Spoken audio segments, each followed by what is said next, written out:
أعوذ بالله من الشيطان الرجيم بسم الله الرحمن الرحيم وما أرسلناك إلا رحمة للعالمين صدق الله مولانا العظيم إن الله وملائكته يصلون على النبي يا أيها الذين آمنوا صلوا عليه وسلموا تسليما محبت سے پڑھیے گا الصلاة والسلام عليك يا سيدي يا رسول الله حبیب اللہ الصلاة والسلام علیک یا سیدی یا رسول اللہ وعلی آلک واصحابک یا حبیب اللہ الصلاة والسلام علیک یا سیدی یا رسول اللہ وعلی آلک واصحابک یا رحمتا للعالمین یا خاتم النبیین یا شفیع المذنبین یا جد حسن والحسین۔ سامعین محترم، آج کا ہمارا موضوع ہے معمولات طعام مبارک نبی پاک صلی اللہ علیہ وآلہ وسلم۔ نبی پاک حضرت محمد مصطفیٰ خاتم الانبیاء صلی اللہ علیہ وآلہ وسلم آپ کے غذا مبارک کو استعمال کرنے کا طریقہ جو نبی پاک صلی اللہ علیہ وسلم نے اختیار فرمایا، قربان جائیں حضور علیہ الصلوۃ والسلام کی ذات اقدس پر کہ آپ نے اپنی امت کو جہاں پہ اتنی چیزیں سکھائیں، وہاں پر کھانا کھانے کے آداب بھی سکھائے اور کھانے کے دوران کیا معمولات ہونے چاہیے وہ بھی کریم آقا لجپال آقا نے ہم سب کو سکھائے۔ سامعین محترم، صحت اور طبی نقطہ نظر سے بھی دیکھا جائے تو آج پوری دنیا جو ہے طبی ماہرین اس بات کو مانتے ہیں کہ جو نبی رؤوف الرحیم خاتم النبیین صلی اللہ علیہ وآلہ وسلم نے جو غذا استعمال کرنے کے طریقہ کار استعمال کیے ہیں، اگر ہم اس طریقہ کار کو اپنی زندگی پر رائج کر لیں تو آپ یقین جانیں ہماری بیماریاں ساری ختم ہو جائیں، ہمیں کسی بھی ڈاکٹر یا طبیب کے پاس جانے کی سرے سے ضرورت ہی نہ پڑے۔ سامعین محترم، میرے اور آپ کے لجپال آقا صلی اللہ علیہ وآلہ وسلم کا کیا طریقہ کار تھا کہ آپ ہمیشہ بسم اللہ الرحمن الرحیم، اللہ کے نام سے جب بھی کوئی کام شروع کرنا ہے نا، اور خاص کر جب کھانا کھانا ہے تو اللہ کے نام سے کھانا کھانے کی ابتدا کرنی ہے۔ اور ہمیشہ نبی پاک صلی اللہ علیہ وآلہ وسلم جب کھانا استعمال کرتے تھے تو اپنے دائیں ہاتھ سے کھانا ہے اور اپنی شہادت کی انگلی، اس کے ساتھ والی انگلی اور انگوٹھا مبارک جو ہے اس کو استعمال کرتے تھے میرے نبی پاک صلی اللہ علیہ وسلم کھانا کھانے کے لیے۔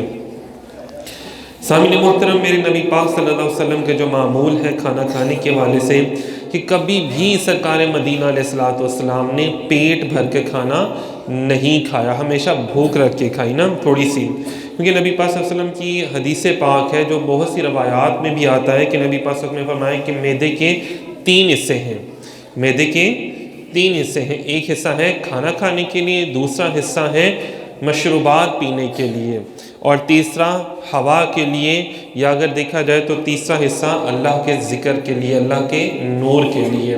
اگر ہم نے پیٹ بھر کے کھایا ہوگا تو ظاہری بات ہے ایک تھکاوٹ محسوس ہوگی ہمیں، ایک جب ہم کوئی دینی کام کریں گے، کوئی ایسے معاملات کریں گے تو ہمیں پیٹ بھرا ہوگا نا، ایک بوجھل سا محسوس ہو رہا ہوتا ہے تو ہم وہ چیز کو نہیں کر پائیں گے۔ فرمایا کہ اگر آپ دیکھ لیں کہ روزے کی حالت میں ہم کتنے اچھے طریقے سے عبادات کو سر انجام دے سکتے ہیں، اکتاہٹ نہیں ہو رہی ہوتی، بوجھل سا معدہ فیل نہیں ہو رہا ہوتا، کوئی برے خیالات نہیں آ رہے ہوتے ہیں، وسوسے نہیں آ رہے ہوتے ہیں، تو زیادہ پیٹ بھر کے کھانا بھی ہمیں بیماری کی طرف لے جاتا ہے۔ اسی لیے میرے نبی پاک صلی اللہ علیہ وسلم نے فرمایا کہ جب تم کھانا کھانے لوگے تو پیٹ بھر کے مطلب نہیں کھاؤ گے، 2 روٹیوں کی بھوک ہے تو آپ 1 روٹی کھا لیں، تو اسی لیے تاکہ آپ کے جسم میں کوئی بیماری پیدا نہ ہو سکے۔ سامعین محترم، میرے نبی پاک صلی اللہ علیہ وسلم کی سنت ہے کہ جب کھانا کھائیں تو آہستہ سے کھائیں اور چبا چبا کر کھائیں۔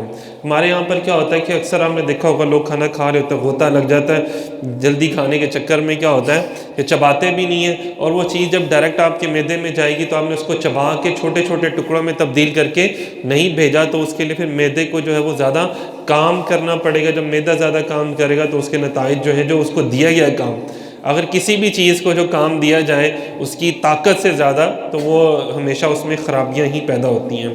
تو بہرحال نبی پاک صلی اللہ علیہ وسلم نے فرمایا کہ کھانے کو ہمیشہ جو ہے وہ چبا کر کھاؤ اور چھوٹے لقمے کر کے کھاؤ، اور کھانے کو کبھی برا نہ تو ہو۔ اب دیکھیں ذرا کہ آج ہمارے یہاں پہ نبی پاک صلی اللہ علیہ وسلم کی سنت مبارکہ ہے کہ جو کھانا سامنے آ گیا اس کو کھا لیا، کبھی یہ نہیں کہا کہ بھئی مجھے تو یہ پسند تھا تم نے یہ بنا لیا، مجھے تو یہ پسند تھا اور تم نے یہ بنا لیا، یہ کھانے میں آج نمک کم ہے، یہ کھانے میں نمک زیادہ ہے، فلانی چیز۔ تو آج ہماری عوام کس طرف جا رہی ہے، ذرا ہمیں سوچنا چاہیے، کس طرف ایک نمک تیز یا کم ہونے پر طلاق ہو جاتی ہے یہاں پر۔ تو ہمیں دیکھنا چاہیے کہ ایسے جو عاشق رسول برائے نام بنے پھرتے ہیں ان کو یہ سوچنا چاہیے کہ میرے نبی پاک صلی اللہ علیہ وسلم نے کھانے کے بھی مجھے آداب بتائے ہیں، تو ان آداب کو بھی اپنی زندگی میں شامل کرنا ہوگا۔ اگر میں ان آداب کو، کھانے کے آداب کو اپنی زندگی میں شامل کروں گا تو کیا ہوگا؟ پھر وہی کھانا میرے لیے باعث شفا اور باعث طاقت بن جائے گا، باعث روحانیت بن جائے گا۔ لیکن ہمارے یہاں پہ معمول کیا لوگوں کا بن چکا ہے، عام طور پہ فضول میں آ کے اپنے گھر والوں کے اوپر روب جھاڑنا یا لوگوں کے اوپر روب جھاڑنا کہ یار یہ کھانا صحیح نہیں ہے اور وہ کھانا برا ہے یا یہ کھانا اس طرح کا ہے، نکتہ چینی کرنا۔ تو نکتہ چینی جو کرتے ہیں وہ کبھی بھی حضور کی سنت کو ادا نہیں کر رہے ہوتے، اور جب کھانا کھانے میں حضور کی سنت ادا نہیں ہوگی تو پھر آپ سوچ لیں کہ اس کھانے کے بعد کے جو معاملات ہیں، ہمارے ہسپتال بھی بھرے پڑے ہیں اور ہمارے جتنے بھی طب ہیں، ڈاکٹر ہیں، سب کے سونا چاندی ہوا پڑا ہے، کیونکہ صرف ہماری غلطیوں کوتاہیوں کی وجہ سے۔ نبی پاک صلی اللہ علیہ وسلم نے فرمایا کبھی کسی بھی کھانے کا عیب نہ نکالا کرو، اور نبی پاک صلی اللہ علیہ وسلم کی سنت مبارکہ ہے کہ جب کھانا کھا لیا تو پھر جو ہم لوگ تو ہاتھ دھونے چلے جاتے ہیں، ہاتھ دھونا بھی سنت ہے سرکار کی، لیکن کھانا کھانے کے بعد ہاتھ دھونے سے پہلے اپنی انگلیوں کو اپنی زبان کے ساتھ چاٹ لینا، یہ بھی نبی پاک صلی اللہ علیہ وسلم کی سنت ہے۔ اس سے آپ کے پیٹ کی کتنی بیماریاں جو ہیں وہ دور ہو جاتی ہیں۔ خیر بہرحال سائنس اس بات میں ترقی کر کے جب پہنچی تو اس نے دیکھا کہ جو آپ کی انگلیوں پہ مادے خاص کر لگے ہوتے ہیں کچھ ایسے، اگر وہ آپ کی زبان کے ذریعے آپ کے معدے میں چلے جائیں تو وہ جراثیم کے خلاف کام کرتے ہیں۔ کبھی نوٹ کر کے دیکھیے گا، کھانا اس طرح کھا کے دیکھیں تو آپ کے بڑے مسئلے حل ہو جائیں گے، ڈاکٹروں کے پاس جانے سے جان چھوٹ جائے گی آپ کی۔ تو نبی پاک صلی اللہ علیہ وسلم نے سالن والے برتن کو بھی انگلی سے صاف فرمایا، یہ بھی میرے نبی پاک صلی اللہ علیہ وسلم کی سنت ہے، جس کو آج ہم لوگ عیب سمجھتے ہیں، لے ہن میں کروں گا، صاف کرنے والے کار بیٹھے نہیں نا تو میں کیوں کراں۔ تو ہم ایک غرور اور تکبر کی علامات کھانے کے دوران بھی ہم نہیں چھوڑتے، حالانکہ وہ رزق ہے وہ اللہ نے عطا کیا ہے، تو اس میں نبی پاک صلی اللہ علیہ وسلم کی بلکہ سنت ہے، سید الانبیاء ہو کر، خاتم النبیین ہو کر بھی دیکھیں سرکار کی سنت کیا ہے کہ پلیٹ کو صاف کرنا ہے آپ نے اپنی انگلی مبارک سے، اور دوسرا نبی پاک صلی اللہ علیہ وسلم ایسے کھانا کھاتے تھے جیسے وہ اپنے رب کا شکر ادا کر رہے ہیں، اپنے رب کا شکر ادا کر رہے ہیں، ایسے اپنی رب کی نعمت کا شکر ادا کرتے ہوئے کھانا کھا رہے ہیں، مطلب اس انداز میں، شکرانے کے انداز میں۔ اور ہم کھانا کیسے کھاتے ہیں؟ بڑا احسان کر کے نا اپنے گھر والوں کے اوپر، یا کہیں دکان سے کھائیں گے تو دکان والے کے اوپر احسان کر رہے ہوں گے، تو ہم یہ احسان اس کے اوپر نہیں کرنا چاہیے، بلکہ یہ اللہ کا شکر ادا کرنا چاہیے کہ اس کا احسان ہے رب کا، کہ رب نے مجھے کھانا دیا، رب نے مجھے رزق دیا یا رزق کے لیے پیسے دیے، یہ اللہ کا مجھ پر احسان ہے کہ اس نے مجھ پر کرم کیا، مجھے کھانے پینے کی نعمتوں سے نوازا۔ اور لیکن یہ کسی اور کا ہم لوگ جو ہے اس کے اوپر احسان جتلا رہے ہوتے ہیں کہ ہم نے دیکھو کھانا کھا لیا تمہارا، یا تمہارے گھر سے کھانا کھا لیا۔ تو میرے نبی پاک صلی اللہ علیہ وسلم کی سنت مبارکہ ہے کہ کبھی کھڑے ہو کے کھانا نہیں کھایا سرکار نے، اور نہ ہی کبھی لیٹ کر کھانا کھایا، ہمیشہ بیٹھ کر سکون سے کھانا کھایا۔ ہمارے یہاں پہ کیا ہوتا ہے، ہمیں جلدیاں پڑی ہوتی ہیں، وہ جلدی جلدی میں جو کھانا بھی کھا لیتے ہیں، پیٹ بھر لیتے ہیں، اور اس کے بعد پھر جو معاملات ہوتے ہیں بعد میں پیٹ بھی آوازار ہی رہتا ہے۔ تو کھڑے ہو کر کھانے کا بھی، پانی پینے کا جو ہے کھڑے ہو کے پینے کا بھی منع فرمایا کہ بیٹھ کر پیو اور 3 سانسوں میں پیو، اور اسی طرح کھانے کے حوالے سے بھی فرمایا کہ ہمیشہ بیٹھ کر سکون سے کھاؤ۔ ہمارے اکثر لوگ شادی بیاہ میں جناب بڑے کھڑے ہو گئے ہی شروع ہو جاتے ہیں، حالانکہ سیٹیں ہوتی ہیں سب کچھ ہوتا ہے، لیکن کھڑے ہو گئے کہیں یار، اور بوٹیوں کے انبار لگا لیتے ہیں، جیسے اونٹ کا نہیں کوہان ہوتا اس طرح کے انبار لگے ہوتے ہیں ہمارے، جبکہ نبی پاک صلی اللہ علیہ وسلم نے فرمایا کہ پیٹ بھر کے کھانا نہیں کھانا، اور ہم اس کی بالکل مخالف سمت میں چلتے ہیں۔ تو توبہ نعوذ باللہ، ہم ایک طرح کی بے ادبی اور گستاخی کر رہے ہوتے ہیں، اور اس کی سزا بھی ہمیں فوراً مل رہی ہوتی ہے، جو ہم نے کیا ہوتا ہے نا اس کی سزا ہمیں فوراً مل رہی ہوتی ہے۔ تو رات کو حکم ہے کہ تھوڑا سا کھا کے سو، تھوڑا سا کھانا پینا ضروری ہے، بالکل خالی پیٹ نہ سو. لیکن ہم لوگ کیا کرتے ہیں، ہم نے اس کو اس طرح لے لیا کہ ہم راتوں کو زیادہ کھاتے ہیں. ہمارے دیکھ لینا جو فوڈ سٹریٹس ہیں ساری راتوں کو بھری ہوتی ہیں، تو پھر ہمارے ہسپتال بھی سارے راتوں کو بھرے ہوتے ہیں. ہیضہ، فوڈ پوائزن اور پتہ نہیں کیا کیا پیٹ کی بیماریاں جو ہم کبھی سنتے بھی نہیں تھے وہ نکل آئی نا. ایک دفعہ حضرت عبداللہ بن عمر رضی اللہ تعالیٰ عنہ کے دور میں کوئی حکیم آیا، اس نے کہا حضور یہ میں نے ایک دوائی بنائی ہے، یہ پیٹ کے لیے ہے کہ کھانا ہضم ہو جائے اس کے لیے. فرمایا ہم تو کھانا اتنا کھاتے ہیں کہ پیٹ بھر کے کھاتے ہی نہیں ہے جس کی ہمیں پکی کی کسی ایسی دوا کی ضرورت ہو کہ ہمیں کھانا ہضم کرنے کے لیے کوئی دوائی کھانی پڑے. آج کل ہم لوگ کھانا ہضم کرنے کے لیے بھی کچھ کھا رہے ہوتے ہیں. سبحان اللہ. اندازہ کر لیں کھانا ہضم کرنے کے لیے بھی کھانا ہی ہے، کھانا ہضم کرنے کے لیے کوئی اور کام نہیں کرنا. تو آپ کھانا اتنا کھائیں کہ جتنا آپ، پھر جب آپ زیادہ کھانا کھا لیتے ہیں گیس ہو جاتی ہے تو پھر آپ کو خواب بھی برے برے آتے ہیں اور ہم کہتے ہیں یار ہمیں جن آ گیا، ہمیں ڈر لگ رہا ہے، ہمیں یہ ہو رہا ہے. تو کبھی رات کو نا تھوڑا سا کھا کے تھوڑی سی چہل قدمی کر کے پھر اس کے بعد سوئیں. صحابہ کرام کی بھی سنت تھی، نبی پاک صلی اللہ علیہ وسلم کی بھی سنت مبارکہ کہ عشاء کی نماز سے پہلے کھا لیں. آپ عشاء کی نماز کی رکعتیں 17 رکعتیں آپ ادا کریں. آپ اندازہ کریں کھانا بھی ہضم ہو جائے گا اور اس کے بعد جب سوئیں گے تو نیند بھی بڑی اچھی آئے گی. ہم نے ایک تو عشاء کی نماز تو خیر پڑھتے ہی نہیں ہے اور کھانا بھی بہت راتوں کھاتے ہیں اور ٹکا کے کھاتے ہیں پھر ماشاءاللہ سے، اور پھر اس کے بعد ہی لیٹ جاتے ہیں. لیٹنے کے بعد جو گیس وغیرہ ہمارے جسم میں معدے میں پھیلتی ہے اور پھر خواب بھی پھر عجیب و غریب قسم کے آتے ہیں اور ہم کہتے ہیں کسی نے ساڑھے ہوتے کالے علم کر چھڑیا. وہ کالا علم میں نے خود اپنے اوپر کیا، کسی اور نے میرے اوپر نہیں کیا نا. ذرا بولا کرے نا کسی اور نے میرے اوپر کالا علم نہیں کیا. ہم خود ہی بد احتیاطی کوتاہی جو ہے ہماری جو ہے وہ ہمیں بیماری کی طرف منتقل کر دیتی ہے. پھر نبی پاک صلی اللہ علیہ وسلم نے ہمیشہ فرمایا کہ بھوک کی جب شدت ہو تب کھانا کھایا کرو. یہ نہیں آپ نے صبح ناشتہ کر لیا، لیٹ دوپہر کا کھانے کا ٹائم ہوگا، چلو یار کھا لیتا ہوں، بھوک ہے نہیں پھر بھی کھا لیتا ہوں، تو وہ چیز بھی آپ کے معدے کو خراب کرتی ہے. اسی لیے نبی پاک صلی اللہ علیہ وسلم نے فرمایا کہ اسلام کا کیا حکم ہے، دین اسلام کا، کہ کھانے کے لیے نہیں جینا، ہم نے جینے کے لیے اتنا کھاؤ کہ زندہ رہ سکو، اللہ کی عبادت کر سکو، اس کے احکامات کو پورا کر سکو. اتنا نہ کھاؤ کہ تم سے اس کے احکامات ہی پورے نہ ہو. ہم کیا کرتے ہیں، کھانے کے لیے زندہ ہیں. آپ چلے جائیں نا باہر دیکھ لیں نا فوڈ سٹریٹس میں ساری، تو ایسے لگ رہا ہوتا ہے جیسے پتہ نہیں فری میں بانٹا جا رہا کھانا. تو اتنا ہم لوگ کھائی جا رہے ہوتے ہیں. پھر کیا ہمارے دماغ بھی موٹے ہو چکے ہیں، ہمیں کوئی دین کی بات سمجھ ہی نہیں آتی ہے. ہمیں ہر فضول کاموں کی طرف پھر ہمارا دھیان لگتا ہے، یہ پھر اچھے کام کی طرف ہمارا دھیان بالکل بھی نہیں جاتا. نبی پاک صلی اللہ علیہ وسلم نے اچھا یہ بھی فرمایا کہ لذت کے لیے کھانا کھانا یہ بھی حضور کو پسند نہیں ہے. لذت کے لیے، یا جیسے ہم کہتے ہیں نا مرغن غذائیں کھانا شروع کر دیتے ہیں، لذت کے لیے کھاتے ہیں ہم. لذت کے چکروں میں یار کھانا بڑا مزے کا تھا اس لیے 2 پلیٹیں کھا لی میں نے، آج تو 3 پلیٹیں کھا لی. اب وہ جو کھانا آپ کو لگنا ہے وہ تو ایک ہی پلیٹ لگنی ہے آپ کے جسم کو، لیکن وہ جو ہم نے دوسری تیسری پلیٹ کھا لیا وہ تو فضلے کے ساتھ باہر نکل جانی ہے، آپ کے پیٹ سے فضلے کے ساتھ باہر نکل جانی ہے. ہم نے 20 بادام کھا لیے، لگنے تو آپ کو ساتھ ہی ہے نا، تو باقی تو فضلے کے ساتھ باہر نکل جانا. تو کبھی اس بات کو بھی سوچیں کہ چاہے کھانا جتنا بھی لذیذ کیوں نہ ہو لیکن اس کو اتنا کھائیں خدارا کہ جتنا آپ کے پیٹ کو ضرورت ہے، اس سے بھی کم، تھوڑا سا کم اس سے کر لیں، ایک حصہ اس سے کم کر لیں. تو پھر کیا ہوگا، ہم تو یہاں پہ کہتے ہیں نا فری میں اگر کوئی کھانا مل جائے وہ تو پھر خیر انے وائی شروع ہو جاتا ہے نا ہم لوگ. تو اکنا نہیں چکنا نہیں تھکنا نہیں، یہ والا نعرہ ہمیں یاد آ جاتا ہے.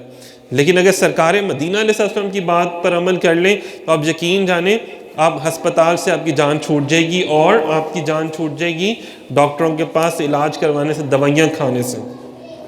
اچھا نبی پاک صلی اللہ علیہ وسلم کی ایک سنت مبارکہ کم کھانا. اب اس کا یہ مطلب نہیں ہے کہ سرکار کو کھانا ملتا نہیں تھا، سرکار کو توبہ نعوذ باللہ معاذ اللہ کھانا ملتا نہیں تھا. اس کا ہرگز یہ مطلب نہیں ہے کہ نبی پاک صلی اللہ علیہ وسلم اگر ایک ہفتہ کچھ کھایا پیا نہیں ہے، اس کا یہ مطلب نہیں تھا توبہ نعوذ باللہ کہ حضور کے پاس پیسے نہیں تھے کہ آپ کھانا نہیں کھا سکتے تھے. یہی نبی پاک صلی اللہ علیہ وسلم کیا جو نظام تھا کھانے کا وہ تھا قدرتی، ایک اللہ تبارک و تعالیٰ نے جو آپ کے نظام جسم کا عطا فرمایا ہوا تھا. نبی پاک صلی اللہ علیہ وسلم کی جو شان مبارک ہے وہ یہ ہے کہ میرے سرکار اگر ایک بکری پر ہاتھ پھیر دیں تو اندازہ کریں وہ بکری اتنے سال زندہ رہے اور روزانہ جتنا وہ دودھ دیتی تھی اس سے کئی ہزار گنا زیادہ دودھ دینا شروع کر دے. میرے نبی پاک صلی اللہ علیہ وسلم کی شان جو ہے نا وہ بہت ورا ہے کہ اگر آپ پہاڑوں کو حکم دیں تو وہ اپنے اندر سے سونا اگلنا شروع کر دیں۔ میرے نبی پاک صلی اللہ علیہ وسلم اگر ایک تھوڑے سے کھانے کو سامنے رکھ کے دعا فرما لیں تو 1400 لوگ کھانا کھا لیں، اندازہ کریں۔ تو یہاں پہ آپ بات دیکھیں کہ اگر مریم علیہ السلام کے حجرے میں بے موسمی پھل آ سکتے ہیں تو نبی پاک تو سید الانبیاء ہیں، تو آپ کے کہنے پر کہاں سے کہاں رزق آ جاتا۔ لیکن نبی پاک صلی اللہ علیہ وسلم کا یہ جو بھوکا یا پیاسا رہنا یہ آپ کا اپنا ذاتی اختیار میں تھا۔ اچھا، اس کے باوجود بھی نبی پاک صلی اللہ علیہ وسلم کی طاقت میں، جسمانی طاقت میں، قوت میں کبھی بھی کمی نہیں آئی۔ سامعین محترم، ایک بات بتاتا چلوں کہ لوگ کہتے ہیں کم کھانے سے انسان کمزور ہو جاتا ہے۔ نبی پاک صلی اللہ علیہ وسلم کی اگر میں آپ کو جسمانی قوت کے بارے میں بتاؤں، نبوت کی طاقت کے علاوہ کی بات کر رہا ہوں۔ نبوت کی طاقت کو تو ہم سوچ ہی نہیں سکتے نا، وہ تو وراء الورا طاقت ہوتی ہے نا، نبوت کی طاقت کے ساتھ میں تو کوئی ٹھہر ہی نہیں سکتا۔ لیکن جسمانی طور پہ بھی جو اللہ نے آپ کو ایک قوت عطا فرمائی تھی، 40 پہلوانوں جتنی قوت عطا فرمائی تھی، کہ ایک مرتبہ ایک پہلوان سے اس نے کہا کہ اے اللہ کے نبی میں مسلمان تب ہوں اگر آپ مجھے اٹھا کے پھینک دیں، اور وہ پہلوان ایسا تھا جو 1000 بندوں سے لڑ سکتا تھا، اندازہ کریں۔ تو جب حضور کی بارگاہ میں حاضر ہوا تو نبی پاک صلی اللہ علیہ وسلم نے اس کے ساتھ باقاعدہ کشتی کی اور اس کو اٹھا کے نیچے پھینکا، تو بڑا حیران ہوا کہ یہ کیسے؟ تو یہ نبی پاک صلی اللہ علیہ وسلم کی ایک جسمانی طاقت جو تھی وہ بھی بہت زیادہ تھی۔ نبی پاک صلی اللہ علیہ وسلم نے، آپ کو پتہ ہے ہم تو آٹا آج کل تو مشینوں سے نکلتا ہے نا، تو بڑا وہ باریک ہو جاتا ہے، ایسے ہی ہے نا، تو جب چکی میں اگر آپ پیسے نا تو کیا ہوتا ہے کہ اس میں پھر بھی اس کے گندم کے چھلکے جو ہوتے ہیں نا وہ رہ جاتے ہیں۔ ایسے ہی جیسے آج آپ مونگ پھلی لیتے ہیں تو اس کو گرم کرتے ہیں جب ہلکا سا ہاتھ میں رکھ کے رگڑتے ہیں اس کے تو چھلکے علیحدہ ہو جاتے ہیں، ہلکی سی پھونک مارتے ہیں آپ، چھلکے گر جاتے ہیں تو مونگ پھلی کے دانے رہ جاتے ہیں۔ تو ان دنوں میں ایسے نہیں چھانتے تھے نبی پاک صلی اللہ علیہ وسلم نے، ایسا نہیں چھان کے آٹا یوز کیا۔ اگر آٹا استعمال فرمایا، چکی میں سے نکالا اور ہلکی سی بات پھونک مار دی، جو اوپر سے جو دانے وہ ہوتے ہیں چھلکے وہ اڑ گئے۔ اس آٹے کی پھر پیڑے بنا کے، روٹی بنا کے وہ استعمال کرتے تھے، جس میں فائبر بہت زیادہ ہوتا ہے۔ فائبر ہمارے جسم میں بہت زیادہ طاقت، قوت پیدا کرتا ہے۔ یہ دیکھیے نا کہ میرے نبی پاک صلی اللہ علیہ وسلم اگر سارے دن میں ایک روٹی بھی تناول فرما رہے ہیں یا ایک کھجور بھی سارے دن میں استعمال فرما لی ہے، لیکن سارا دن خطبہ بھی فرما رہے ہیں، آپ 1 گھنٹہ بول لیں ہم تھک جاتے ہیں۔ اور نبی پاک صلی اللہ علیہ وسلم صبح فجر سے ظہر تک، ظہر سے عصر تک، عصر سے مغرب، مغرب سے عشاء تک بھی صحابہ کرام کی جھرمٹ میں بیٹھ کے باتیں کر رہے ہیں، تھکاوٹ نہیں ہو رہی۔ نبی پاک صلی اللہ علیہ وسلم جہاد میں تشریف لے کے جا رہے ہیں، جہاد میں کیا ہوتا ہے؟ مسافت طے کرنی ہوتی ہے، جانا ہوتا ہے، آنا ہوتا ہے، پھر پتہ نہیں کتنے گھنٹے آپ جہاد میں مصروف بھی ہیں، تلوار اٹھا کے سب کچھ کرنا، پھر بھی طاقت، قوت۔ یہ کون سی طاقت ہے؟ یہ کون سی قوت ہے؟ یہ وہ طاقت، قوت ہے ہمارے اندر بھی آ سکتی ہے اگر ہم بھی اپنے کریم آقا لجپال آقا صلی اللہ علیہ وسلم کے غذا استعمال کرنے کے طریقے کو فالو کرنا شروع کر دیں۔ نبی پاک صلی اللہ علیہ وسلم نے اندازہ کریں متوازن غذا ہمیشہ استعمال کرنے کا درس دیا، بتایا۔ مطلب اگر ایک غذا استعمال کیا تو کبھی بھی اس کے ساتھ دوسرا کھانا استعمال نہیں کیا۔ ہم کیا کرتے ہیں؟ ایک غذا کی تاثیر اور ہوتی ہے، دوسرے کی اور ہوتی ہے، تیسرے کی اور ہوتی ہے، تینوں اکٹھے کھا رہے ہوتے ہیں۔ تینوں جب اکٹھا کھاتے ہیں تو اس کا اندر جا کے پیٹ میں کیا بنے گا؟ تو ایک غذا کھائیں۔ آج کے طب کے ماہرین بھی یہی کہتے ہیں کہ اگر پھل کھانا ہے نا تو آپ نے کھانے کے آدھے گھنٹے بعد کھائیں یا 1 گھنٹے بعد کم از کم کھائیں۔ ہم کیا کرتے ہیں؟ کھانا کھایا، ساتھ ہی پھل آ گیا، ساتھ ہی چائے آ گئی، ساتھ ہی میٹھا آ گیا، ساتھ ہی آئس کریم آ گئی، تو وہ کیا ہوتا ہے؟ ہمارے پیٹ کا کیا ہوگا؟ پھر ہم اگر نہ اگلا کھلائے تو اللہ انہیں سانو کچھ کھوادا ہی نہیں، کھوایا ہی نہیں سانو، بس ایک کھانا ہی کھلا دیا اور اس کے بعد ہمیں کچھ بھی نہیں کھلایا۔ حالانکہ دیکھا جائے وہ آپ کے اپنے ہی پیٹ کا نقصان آپ خود کر رہے ہیں۔ آج ہم کہتے ہیں کہ جناب ہم نے شاورما بھی کھانا ہے، برگر بھی کھانا ہے، آج ہم نے مرغن غذائیں بھی استعمال کرنی ہے، تو پھر کیا ہوتا ہے؟ وہی ہمارے معدے کو خراب کرتا ہے، جبکہ نبی پاک صلی اللہ علیہ وسلم نے کبھی بھی مرغن غذائیں جو ہیں وہ استعمال نہیں فرمائیں، بلکہ آپ منع فرمایا کہ یہ جو ہے یہ آپ کے پیٹ کو خراب کرتا ہے۔ پھر سامعین محترم، نبی پاک صلی اللہ علیہ وسلم نے فرمایا کہ جب آپ کھانا کھائیں، اگر ایک طرح کا کھانا ہو، جیسے چاول ہی پڑے ہیں یا ایک سالن ہی پڑا ہے، تو آپ اپنے سے جو سامنے ہے وہاں سے اٹھا کے کھائیں۔ یہ نہیں کہ یار ادھر تو مجھے بوٹی نظر نہیں آ رہی، وہ آگے سے پکڑ لیتا ہوں، آگے بوٹی پڑی ہوئی ہے، وہ ادھر بوٹی پڑی ہے، ٹھیک ہے نا؟ یہ نہ ہو میرے حصے میں آلو ہی آ جائے تو میں ایسے موٹا ہو جاؤں تو مجھے بوٹی چاہیے، تو نہیں، جو آپ کے سامنے وہاں سے کھائیں، یہ آداب ہے کھانے کے۔ ہاں اگر کوئی فروٹس پڑے ہیں، ڈرائی فروٹس پڑے ہیں، مختلف قسم کے ہیں، آپ کے سامنے کوئی اور پھل پڑا ہے تھوڑا سا آگے کچھ اور پھل پڑا ہے تو تب وہاں پہ ہے کہ آپ وہاں سے اٹھا کے کھا سکتے ہیں، وہ برا نہیں ہے. لیکن عام طور پہ جب ایک جیسا کھانا ہو تو سامنے رکھا جو ہو آپ کے سامنے اس کو کھائیں، اس کو استعمال فرمائیں. میرے نبی پاک صلی اللہ علیہ وسلم کی سنت ہے. سامعین محترم، نبی پاک صلی اللہ علیہ وسلم نے فرمایا کہ جو آپ کے سامنے موجود ہو اسی کو کھا لو اور اس پر اللہ کا شکر ادا کرو کہ اللہ رب العزت نے تمہیں یہ عطا کیا ہے. آپ ذرا غور کریں کہ ہماری اوقات اگر دیکھی جائے نا ہمارے اعمال کو سامنے رکھ کر، تو یقین کریں ہماری اوقات اتنی نہیں ہوتی.